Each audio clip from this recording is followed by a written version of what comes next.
tulisan abang sedikit. Tulisan abang adalah tadi ketika orang itu abang tanya masalah pempis masih banyak ragu-ragu, sehingga tadi abang cobain pempis sama orang itu. Abang suruh orang itu untuk abang ngelakuin pempis, abang suruh orang itu buka stopwatch. Dan itu cuma 2 menit 10 detik, tapi nilainya 3. Gimana caranya itu? Artinya kenapa abang bisa cepat, tepat, dan tidak ada yang tertinggal? Karena itu udah nempel dulu di kepala abang. Dan sering abang ulang. Dan itu abang bawa terus sampai abang kapanpun. Ditambah abang mungkin ngajar juga ya, mungkin ingat. Jadi ginilah. Oke. Sekarang kita sebelum masuk ke sini, abang nggak mau nilai kalian. Kalau masalah hasil akhir itu memang keputusan di tangan Tuhan. Ada faktor X, faktor dosen, faktor sehat badan kalian atau tidak. Ya. Cuma yang jelas gini. Kalau kardioresti, kayak mana cara kita dapatin nilai 3? Abang bilang di anamnesis. Hanya dengan menanyakan 9 pertanyaan tanpa harus menambah apapun, betul kan? Jadi hati-hati, walaupun cuma 9 pertanyaan, kadang kita sering sepele. Contoh, anamnesis pribadi ya Bang bilang kan. Cuma perkara kita nggak nanya suku, kita nggak nanya pendidikan terakhir. Kalau dosennya itu perfeksionis, bisa nggak dikuranginya? Bisa. Jadi rubrik itu template-kan aja lah semua. Tanyain pribadi, tanyain semua. Kalau utama di all chart, kan keluar tambahan di all chart. Kemudian RPT, RPO, gizi, pengobatan, kebiasaan, sosial ekonomi, pokoknya semua kalian lengkapi template. Oke? Dapatlah kita nilai 3 di kardioresti. Sekarang kita mau dapatin nilai 3 di pempis. Apa syaratnya Bang bilang kemarin?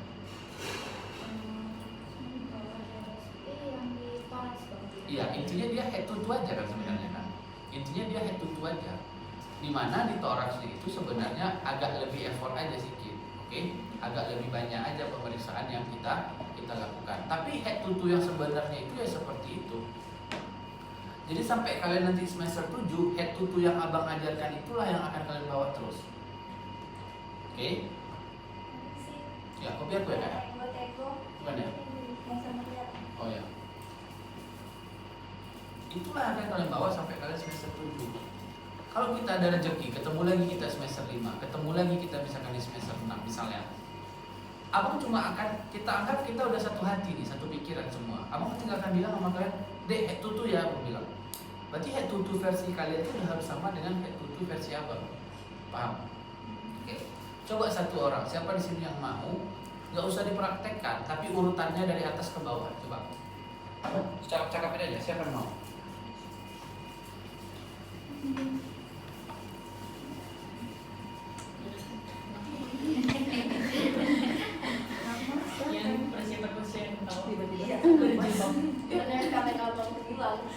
Sekarang punya.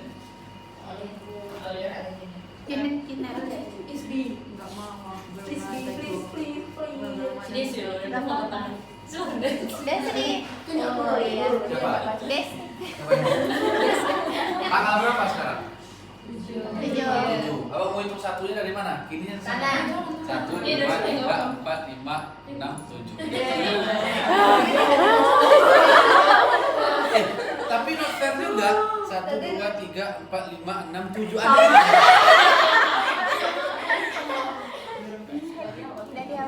Atau ada yang mau bersedia nggak? Siapa yang bersedia? Coba, ini bukan abang ini. Abang tujuan abang kayak gini tuh, abang mau tahu lengkap atau tidak.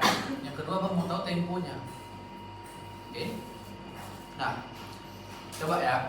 Sekarang tadi ada yang cowok, sehingga abang betul-betul perkusi, betul-betul palpasi. Sekarang kita anggap contoh. Coba, dia buka stopwatch. Oke. Dek, sorry ya. Enggak, abang pegang kok slow. Iya, probandos ya. Bukan ada yang abang suruh pempis slow. Nah, jadi nanti ini coba ya, karena ini udah terlalu sering abang praktekkan, maka ini cepat. Abang nggak berharap kalian sama dengan abang, tapi minimal lengkapnya dulu, oke? Di hitungan ketiga mulai ya. 1, 2, 3. Baik, saya akan melakukan pemeriksaan fisik pada pasien. Pertama saya akan melakukan inspeksi pada regio rambut, apakah ada kerontokan atau tidak. Kemudian coba lihat atas Bu, lihat bawah, apakah ada konjungtiva anemis atau sklera ikterik. Coba buka mulutnya Bu, apakah ada stomatitis angularis atau atrofi papilida. Baik, saya akan melakukan pemeriksaan pada regio kolum, inspeksi apakah ada pembesaran atau tidak. Kemudian melakukan palpasi pada kelenjar getah bening, apakah ada pembesaran atau tidak. Kemudian melakukan palpasi pada regio tiroid sambil pasien disuruh menelan. Coba menelan Bu. Oke. Baik, saya akan melakukan pemeriksaan fisik pada regio toraks. Pertama, inspeksi apakah simetris atau tidak, apakah ada jejes atau tidak. Kemudian saya akan melakukan pemeriksaan palpasi stem premitus 77 Bu.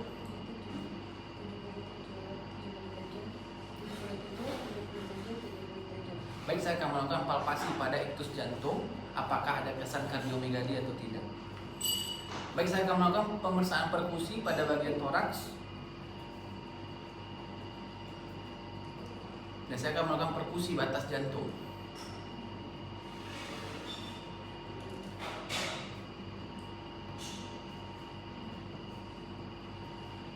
Saya akan melakukan pemeriksaan auskultasi batas torak. Tarik nafas Bu.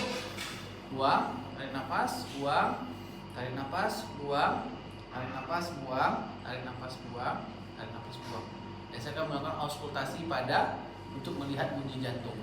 Taruh stetoskop di bagian mitral, satu tangan berada di nadi pasien. Baik, saya akan melakukan pemeriksaan inspeksi pada regio abdomen, apakah simetris atau tidak. Melakukan palpasi pada 9 subregio, apakah ada nyeri tekan atau tidak. Melakukan perkusi pada 9 subregio. Oke. Serta mendengar auskultasi untuk mendengar bunyi peristaltik. Baik, saya akan melakukan inspeksi pada regio ekstremitas atas, apakah ada edem, cyanosis. Pegang tangan pasiennya, apakah kerannya hangat atau dingin. Saya akan melakukan inspeksi pada regio ekstremitas bawah, apakah ada edem, apakah ada cyanosis. Pegang kakinya, akan hangat atau dingin. Stop. Berapa? 2 menit 14 detik. Abang dapat nilai 3. Berarti abang bisa nggak kita sedekahkan 1 menit untuk vital sign? Atau 2 menit aja untuk vital sign? Santai-santai dulu abang nengok-nengok heart rate-nya, bisa nggak? Masih bisa kan? Selancar itu dan selengkap itu. Artinya abang berharap kalian juga kayak gitu. Jangan sampai nanti kalian keluar dari OSCE, aku udah lengkap nih. Lengkap itu kalian kayak abang. Kalau kalian bisa versi abang, gak apa-apa temponya lebih lama dari abang, gak apa-apa. Tapi jangan lama-lama kali. Cuma 2 menit dapat nilai 3. Abang sedekahkan aja 2 menit untuk vital sign, betul kan, sama cuci tangan. 4 menit, weh. 4 menit anamnesis, 4 menit empis. Masih ada waktu kita berapa menit lagi? 6 menit lagi, tinggal minta penunjang, tegak diagnosa, udah habis ini kita kan. Oke, jadi poin abang adalah kebanyakan dari kalian itu kalian udah semester 4 loh. Ingat, kalian udah melewati kampus ini lebih dari setengah jalan. Lanjut semester 5, semester 6, OSCE itu semakin susah. Jadi kita harus hati dulu di semua. Kita harus satu pikiran dulu. Dek, tutu dek, kayak itulah kalian buat. Karena neuro semester depan pempisah banyak. 7 pemeriksaan yang ditambahkan dari pemeriksaan biasa. Belum lagi uro, belum lagi nefro. Oke? Nah, coba nanti di rumah kalian coba. Ya, kalian coba sambil vital sign. Yang jadi masalah apa coba? Sering OSCE itu berdiri kan? Agak lama lah kan, mikir dulu. Saya akan melakukan pada regio kaput, katanya kan. Apakah ada rambut rontok, katanya kan. Besok ini lagi dia kan. Nah. Coba lihat atas Bu, coba lihat bawah. Dan lama kali Wah. Iya kan? Maksudnya besok saya akan melakukan inspeksi pada regio toraks, apakah simetris atau tidak. Kemudian saya akan melakukan palpasi pada regio toraks. 77 katanya kan? 77. Habis itu dia lupa. Ada momen lupa dulu, namanya manusia, ya kan? Itu yang nggak boleh. Kalian punya waktu 6 hari lagi loh, cuma untuk gitu aja, masa nggak bisa? Jadi abang pacu semangat kalian nih. Kita mau dapat nilai A. Masa kita mau kalah di pempis saja? Ada orang yang sekarang lagi di rumah, kerjanya gitu-gitu aja. Di hari dia dapat 3, kita udah pontang-panting cuma dapat 2, kan? Itu nggak mau kita rugi, abang nggak tahu kenapa. Ini mindset. kita udah selamatin nilai anamnesis 3, nilai pempis 3. Mungkin nggak diagnosa kalian salah?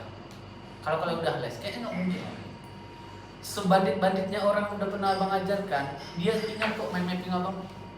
Ingat dia posisinya, oh iya bang, dengan keluhan ini bang, ini diagnosa, udah pasti bisa kalian dengan diagnosa. Udah pasti bisa. Maka nilai diagnosa itu pasti di genggaman kalian tuh. Tinggal kalian mau ngapal obat atau enggak, betul kan? Dan selesai. Pasti A, kan nilai A itu enggak 100, 80. Paham ya? Paham semua ya? Itulah tujuan abang. Abang lagi mau bangkitin semangat kalian dulu nih sebelum kita masuk jauh kali nanti ke obstet. Oke? Dapatlah nilai anamnesis 3, dapatlah nilai pempis 3. Kemudian kemarin ada nggak abang ajarkan lokalisata di kardiorespi? Sebenarnya nggak ada. Kalaupun ada cuma 2. Satu TVJ, satu lagi Homan tesnya selesai. Kalau dia nggak datang dengan sesak nafas di kardio, ngapain kita TVJ? Kalau dia tidak datang dengan bengkak atau nyeri pada kaki, ngapain kita Homan tes? Jadi waktu kuliah udah irit juga di situ. Oke, 2 menit, wah 2 menit. Tadi di kelas 2 menit 10 detik. Itu langsung lagi ke siapa tadi abang cobain? Langsung abang cobain. Ini kan abang cuma cakap-cakap banyak. Jadi perlancar. Kalau itu lancar, udah selesai. Dosen pun nengok kalian, ini udah pintar ya anak langsung. Tapi kalau udah malas dia muji. Oke, pasti ada miss-nya. Ini kita ilmu psikologi, ilmu lapangan ini. Oke, dapat 3. Lokalisata hanya diperiksa kalau seandainya ada indikasi, nggak ada indikasi buang. Nanti perusahaan TVJ abang kirim videonya. Oke, nah udah apa obat-obatnya, ya kan? Main mapping tuh tengok-tengok lah dia dengan keluhan apa. Kardio pahami EKG, respi pahami kata kunci di anamnesis, tegak diagnosa hafal obat, udah selesai. Gak ada yang bisa. Oke? Nah, sekarang kita masuk ke obstet. Oke. Obstet itu kalau nanti di soal dibilang lakukan pemeriksaan fisik, berarti kalian wajib itu. Pertanyaan abang, apakah harus lengkap tadi toraksnya? Nggak harus. Nah, jadi fleksibel aja kita hidup nih. Yang penting IPA-nya terpenuhi, inspeksi, palpasi, perkusi, dan auskultasi. Kemudian kalau dia bilang lakukan pemeriksaan obstetrik pada pasien atau lakukan pemeriksaan lokalisata pada pasien, berarti ya langsung aja kalian ke antara Leopold, VT atau inspektur. Cuma 3 itu kan, nggak ada lagi kita ngapa-ngapain kan. Nah, sekarang abang bangkitkan lagi ingatan sebelum kita masuk ke mind mapping. Kalau kapan kita boleh melakukan Leopold? Kalau berarti kalian ulang-ulang. Kapan kita boleh melakukan PT?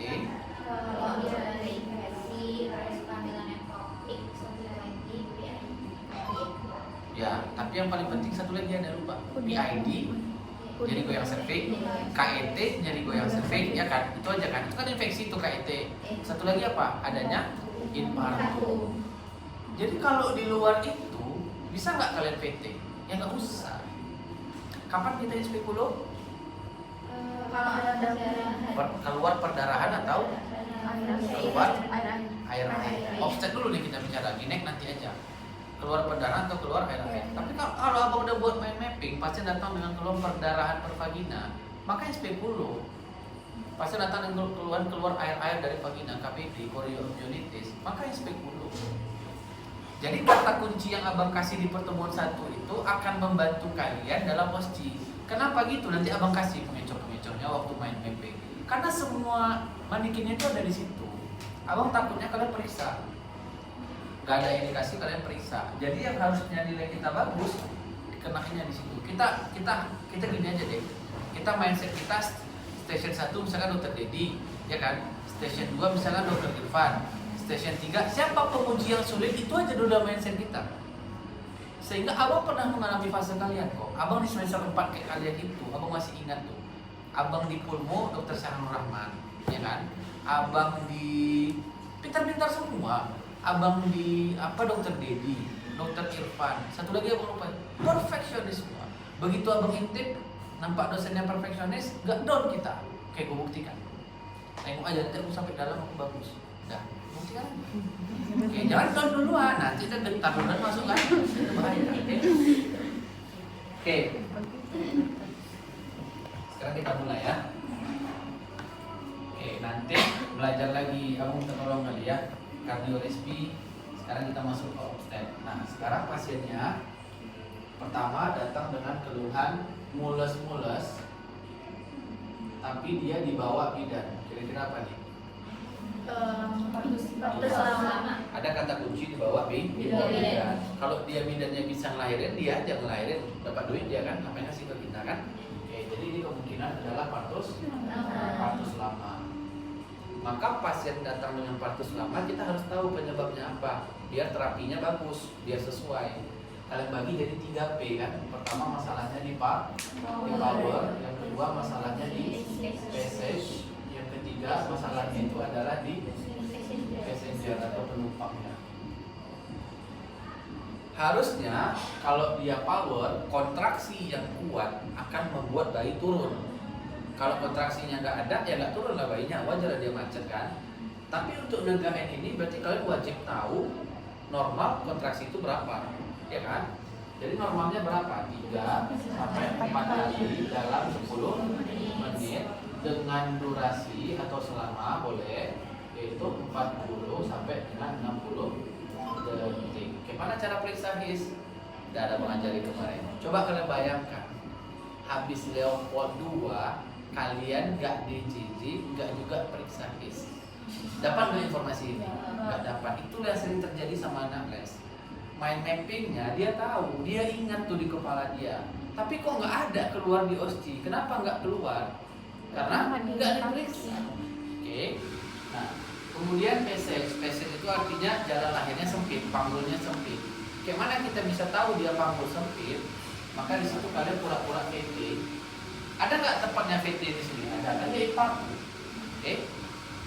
Kalian pura-pura VT, masukin tangan, sambil mulut kalian bilang, saya akan menilai diameter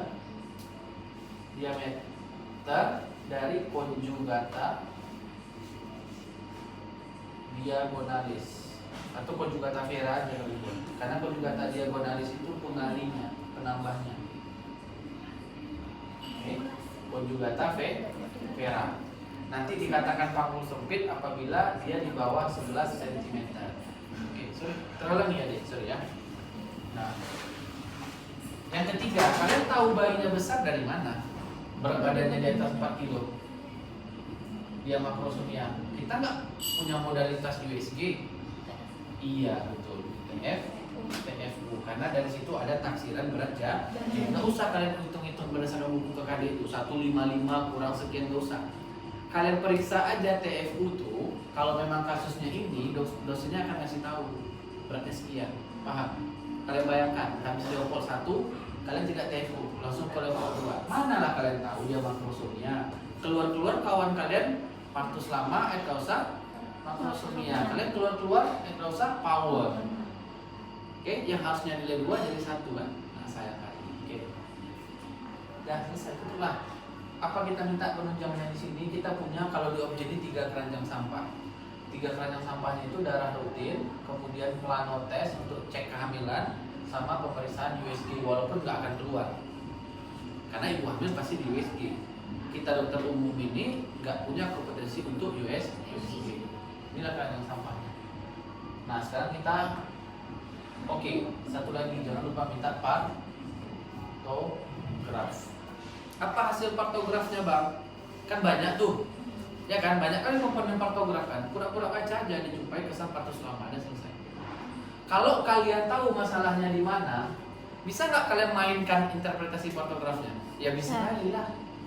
Masalahnya di power, berarti bagan-bagannya kena di bagian kontraksi. Berarti dijumpai pura-pura baca, jumpai kontraksi tidak adekuat. Oke, kesan adalah partus lama karena masalah power. Kalau panggul sempit, berarti bayinya nggak turun-turun kan? Ya, pembukaannya nggak naik-naik. Ya udah pura-pura aja, oh ini pembukaan tidak naik, kesan panggul sempit. Kalau ini nggak bisa dilihat dari partograf, harus dari TFU. Tapi ingat aja kalau bayinya besar nggak turun-turun dia.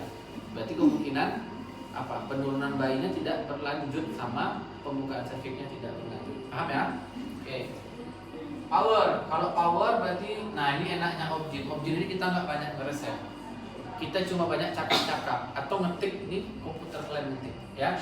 infus, pasang oksigen karena masalahnya di power, injeksikan oksin 20 sampai dengan 40 ribu intravena. Janganlah kalian semua tulis infus oksigen, jangan gitulah. Boleh infus NaCl 0,9%, 20 tetes per menit. Itu kan maintenance, mungkin kita salah. Oksigen nasal kanul 3 sampai 4 liter per menit. Oke, sekarang kalau dia yang kena itu selain power, kira-kira apa obatnya? Panggul sempit, bayi besar, mau kita paksa? Ya nggak bisa, ya udah rujuk aja, pasang infus, kasih oksigen, kemudian rujuk untuk tindakan sesarnya. Gampang kan? Nggak susah. Nanti di akhir abang ajarkan untuk, ingatin nanti ya, berarti kalau tadi lupa nih. Ingatin nanti, buat alarm kalian itu apa? Penegakan diagnosa objek secara lengkap, ya. GPA, ya gitu-gitu lah, kayaknya abang ingat tadi. Oke. Jangan lupa ya. Oke. Nah sekarang ada diagnosa berikutnya. Ini agak jarang keluar di OSI, tapi masuk di SKDI 3. Nama diagnosanya adalah distosia bahu. Berarti kepala lahir, bahu menyangkut, kira-kira gitulah. Jadi anak yang lahir itu dia kayak kura-kura dia. Ini kepalanya, ya kan, lahir. Oke, inilah bentuknya. Bahu nyangkut nih. Ibunya mengedan, keluar. Ibunya berhenti mengedan, masuk. Ibunya mengedan, keluar. Ibunya berhenti mengedan, masuk. Kayak kura-kura, keluar masuk kepalanya. Itu namanya turtle sign. Nah, kalau ini skenario-nya ada kemungkinan dua. Yang pertama adalah kalian coba lahirin normal nih. Coba lahirin normal, tiba-tiba nyangkut. Nggak bisa keluar bahu. Yang kedua dibawa oleh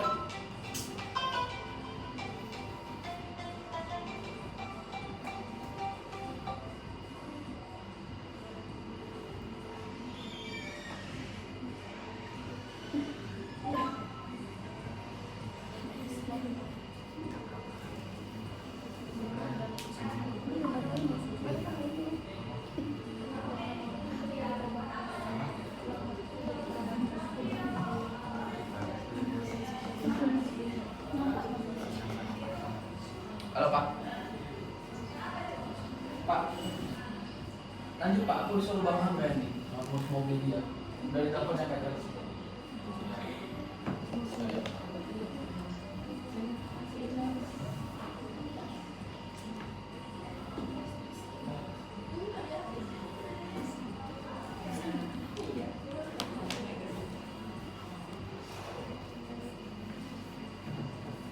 Oke, turtle sign ya. Nah, jadi nanti ada dua kemungkinan. Pas kalian melahirkan, tiba-tiba keluar masuk, ya kan? Gak bisa keluar, atau dia dibawa bidan. Kata bidannya, kepalanya keluar dok, tapi baunya nyangkut. Kemungkinan yang paling besar itu yang kedua malahan dibawa oleh bidan, ya. Jadi obatnya apa nih? Ada nggak penunjang? Boleh lah penunjang dulu, darah rutin, ya kan? Plano, sama USG.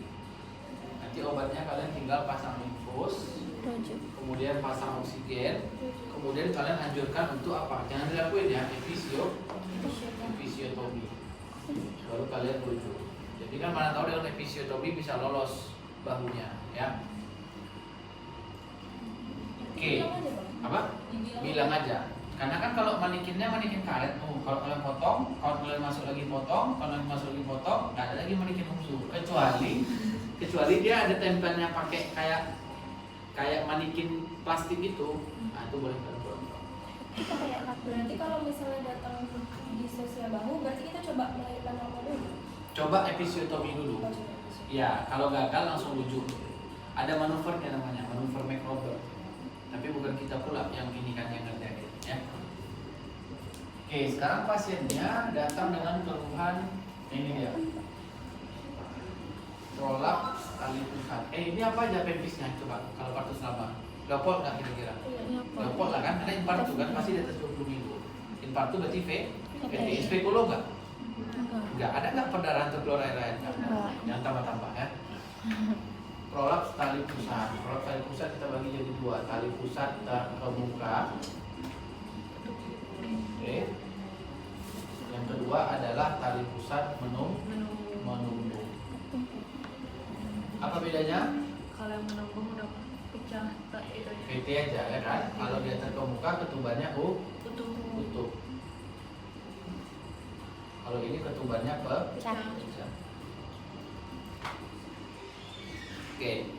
Nah, sekarang coba kita sepakati. Kalau ini yang keluar, berarti skenarionya kayak mana? Kalian coba lahir normal. Pas kalian VT, nanti kata dosennya terawat tali pusat. Jadi bedanya apa? Kalau dia plot tali pusat tipe yang terkemuka, ketumbarnya itu masih ada. Jadi ibunya nggak ada dibuat keluar air sebelumnya. Waktu kalian VT, jari kalian tuh nyentuh ketumbarnya. Nyentuh tali pusatnya, tapi masih dilapisi oleh ketumbar. Tapi kalau dia plot tali pusat yang menumbuh, waktu kalian VT, tangan kalian ini langsung nyentuh bagian tali pusatnya. Oke? Nah, berarti di sini penunjangnya sama, minta darah rutin, minta plano, minta USG. Apalah pepisnya di sini berarti?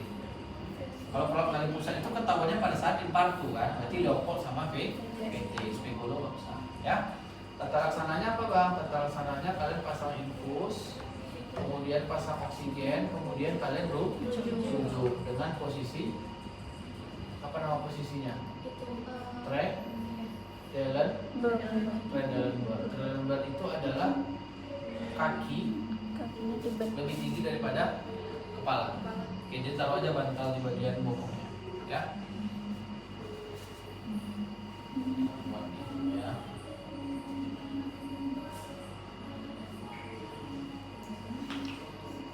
Oke, nah 1, 2, 3. Sekarang pasien kita datang dengan keluhan ibu hamil, datang dengan keluhan 5L. Apa itu? Oke, berarti anemia pada kehamilan. Simpel kan?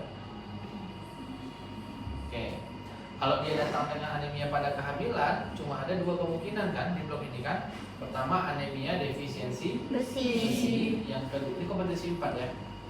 Yang kedua defisiensi asam folat. Ini juga kompetensi 4. Oke, banyak membedanya. Mau kalian bedakan dari segi diet boleh, tapi yang penting-penting aja lah. Kalau dia defisiensi besi ada triasnya kan, masih ingat? Apa aja? Stomatitis, amularis, kemudian atrofi papilida. Kemudian satu lagi koilomikia, kuku sendok, ya. Kalau dia defisiensi asam folat, maka nanti akan dijumpai gambaran glossitis. Lidahnya berwarna merah terang. Ya udah tutup lah. Nah, nih, ini hati-hati. Hati-hati kali. Oke. Sekarang coba. Ibu hamil anemia. Ternyata waktu datang ke kalian usia kehamilannya 10 minggu. Oke, apa aja pepis kalian di sini? Leopold kah? VT kah? Beda. Spigolo kah? Ya, berarti itu aja. Oke, berarti pintar lah kalian berarti. Pas lah itu. Jadi kalau kasusnya ini, ya udah. Kalian ngapain periksa yang lain? Manikinnya ada nggak di situ? Udah pasti ada. Tapi pemeriksaannya cuma cuci tangan, vital sign, sama itu. Jadi jangan karantina ya. Mantap. Senang aja pokoknya. Dan mintalah penunjangnya. Apa aja penunjangnya? Darah rutin. Kemudian minta indeks eritrosit. Masih ingat kan? Ingat aja nilai normal dari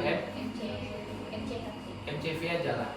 80 sampai dengan 100. Di bawah 80 hipokro mikrositer, punyanya defisiensi besi. Di atas 100 hiperkro makrositer atau megaloblastik, punyanya si asam folat. Bebas kalian mau bedain orangnya dari mana aja. Mau dari segi klinis, mau dari segi lab, terserah. Kemudian boleh kalian minta profil besi atau kadar asam folat, tergantung dengan kondisinya. Oke, obatilah. Kalau dia memang datang dengan anemia besi, maka obatnya adalah sulfas feros atau ferosus tab 200 mg nomor 21 3 dd tab 1. Kalau dia datang dengan asam folat, maka obatnya adalah Folinic acid, asam folatnya ini kan. Tab, ingat 400 mcg ya, mikrogram. Nomornya nomor 7 karena abang cukup ngasih 1 kali sehari. Kalau dia dengan besi, besi ini cocok digabung dengan siapa? Vitamin B. Boleh kalian tambahin asam askorbat. Tetap 500 mg nomor 7 diberikan 1 kali sehari. Oke. Udah berapa nih? 1, 2, 3, 4. Muat nih satu lagi. Oke, sekarang pasien kita datang dengan keluhan muntah-muntah. Muntah-muntah pada saat usia kehamilan biasanya di bawah 12 minggu. Leopold kah di sini? Tidak ada. VT kah? Tidak. Ispekulu kah? Tidak. Itu aja kan? Jadi jangan semua. Maka ini diagnosanya adalah HG yang tulisnya hiperemesis gravidarum. Maka orangnya membagi jadi 3 staging. Karena tiap staging pengobatannya beda. Staging 1 cara ingatnya adalah ibunya stabil-stabil aja, cuma lemas saja karena muntah. Jadi waktu kalian cek vital sign di sini, maka vital sign-nya masih normal. Kalau dia staging 2, nanti kalian cium nafasnya. Nafas berbau apa? Keton atau aseton, ya. Kalau dia grade 3, ya udah semua udah drop. Ibunya udah dehidrasi berat, berarti vital sign-nya udah drop. Jadi tekanan darahnya akan di bawah 90/60. Kemudian akralnya di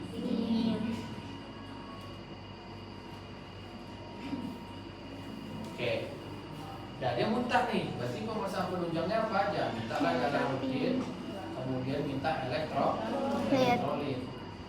Boleh kalian minta plano karena dia hamil muda di bawah 12 minggu sama USG. Obatilah. Kalau dia datang dengan grade 1, berarti kasih dulu vitamin B6 namanya piridoksin. Tetap 10 mg nomor 7 kalian kasih 1 kali sehari. Kalian tambahin dengan domperidon. Tetap 10 mg nomor 7 juga diberikan 1 kali sehari.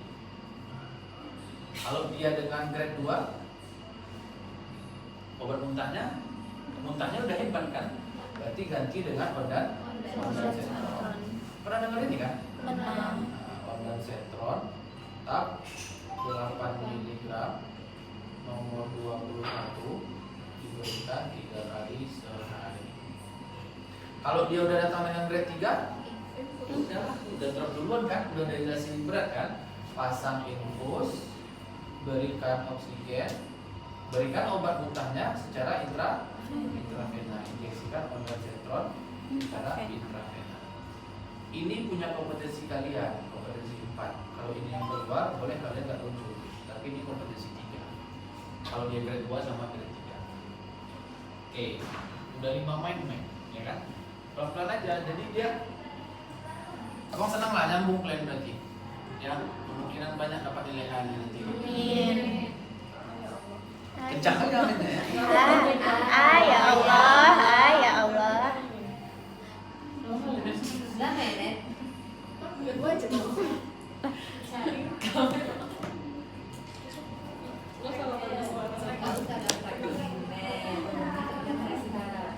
Berjudet loh.